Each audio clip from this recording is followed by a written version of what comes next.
Iran ವಿರುದ್ಧದ ಯುದ್ಧವನ್ನ ಮುಂದುವರಿಸಬೇಕು ಅಂತಂದ್ರೆ ಹಣ ಕೊಡಿ. ಅರಬ್ ರಾಷ್ಟ್ರಗಳ ಮುಂದೆ ಹಣಕ್ಕೆ ಬೇಡಿಕೆ ಇಟ್ಟಿದ್ದಾರ ಟ್ರಂಪ್. ಒಮನ್ ಮೂಲದ ವಿಶ್ಲೇಷಕರೊಬ್ಬರು ಇಂಥ ಸ್ಫೋಟಕ ಮಾಹಿತಿಯನ್ನ ಹಂಚಿಕೊಂಡಿದ್ದಾರೆ. ಅವ್ರೇನ್ ಹೇಳ್ತಾ ಇದ್ದಾರೆ ಅಂದ್ರೆ ಟ್ರಂಪ್ ಗಲ್ಫ್ ಕಂಟ್ರೀಸ್ ಬಳಿ ಹಣಕ್ಕಾಗಿ ಡಿಮಾಂಡ್ ಇಟ್ಟಿದ್ದಾರೆ. ನೋಡಿ, ಇವ್ರು ಹೇಳ್ತಾ ಇರೋ ಪ್ರಕಾರವಾಗಿ ಡಿಮಾಂಡ್ ಯಾವ ರೀತಿ ಇದೆ ಅಂತ ಅಂದ್ರೆ ಯುದ್ಧ ಮುಂದುವರಿಸಬೇಕಂತ ಅಂದ್ರೆ $5 ಟ್ರಿಲಿಯನ್ ಕೊಡಿ, ಯುದ್ಧ ನಿಲ್ಲಿಸಬೇಕು ಅಂತ ಅಂದ್ರೆ $2.5 ಟ್ರಿಲಿಯನ್ ಅಷ್ಟು ಹಣ ಕೊಡಿ. ನಿಲ್ಲಿಸ್ಬೇಕಂದ್ರೂ ಹಣ ಕೊಡಿ, ಮುಂದುವರಿಸಬೇಕಂದ್ರೂ ಹಣ ಕೊಡ್ಬೇಕು. ಮುಂದುವರಿಸಬೇಕಂದ್ರೆ ಜಾಸ್ತಿ ಹಣ, ನಿಲ್ಲಿಸ್ಬೇಕು ಅಂತ ಅಂದ್ರೆ ಅದರ ಅರ್ಧದಷ್ಟು ಹಣ.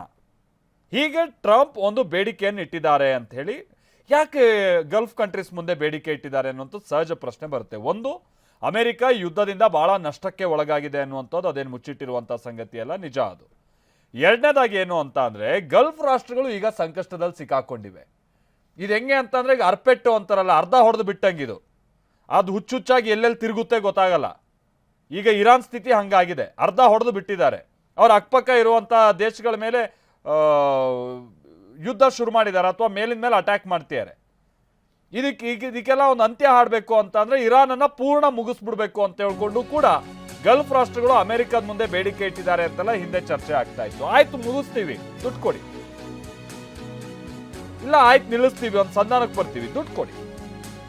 ಮತ್ತೊಂದ್ ಕಡೆ ಇರಾನ್ ಮಿಸೈಲ್ ದಾಳಿಗೆ ಟೆಲ್ ಅವೀವ್ ತತ್ತರ ಆಗಿದೆ. ಕಟ್ಟಡಗಳ ಮಧ್ಯೆನೇ 100 kg ಮಿಸೈಲ್ ಅಪ್ಪಳಿಸ್ತು. ಕಟ್ಟಡಗಳು ಧ್ವಂಸ ಆಗಿದೆ, ಕಾರ್ಗಳು ಹೊತ್ತಿ ಉರಿತು.